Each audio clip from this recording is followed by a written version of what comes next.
Hey, bienvenue pour une nouvelle vidéo, micro-vidéo concernant Git. Aujourd'hui, on va s'intéresser à Git et plus particulièrement à Git config, donc tout l'aspect gestion de la configuration de Git, en tout cas vraiment le strict minimum concernant cet aspect-là.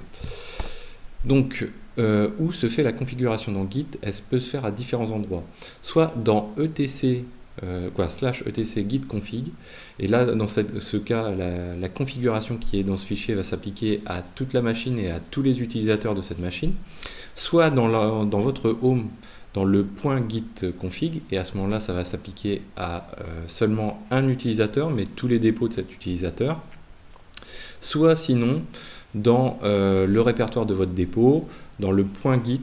Dans le répertoire .git, il y a un fichier qui se nomme config, et dans ce cas-là, c'est une configuration qui va s'appliquer pour un utilisateur donné à ce dépôt-ci spécifiquement.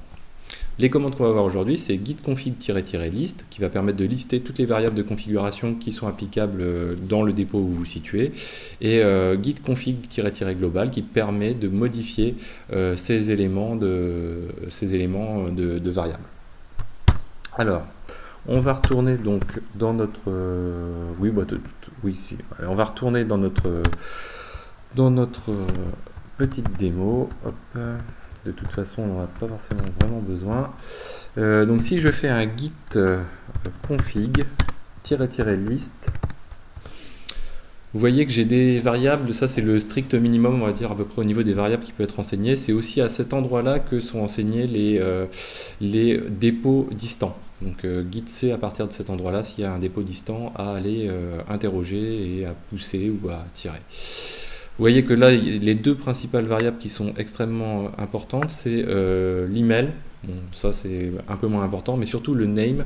Le name, c'est celui qui va être repris dans Git en fait pour dire voilà, quand vous passez un commit, donc un commentaire sur les paquets dont on a vu la première vidéo, eh bien on va adosser un nom et c'est ce nom qui va être porté dessus.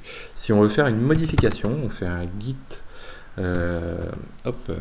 git config -global, et la syntaxe en fait, donc on reprend user on va dire email, et là on va dire xavski @wordpress.com.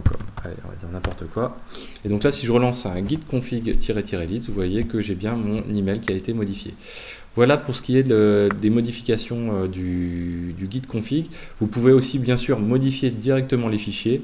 Donc pour ça, soit vous vous rendez dans un des trois espaces que vous le souhaitez, en fonction de l'endroit et de l'étendue que vous souhaitez apporter à cette configuration. Voilà, je vous dis à très bientôt sur Xavski.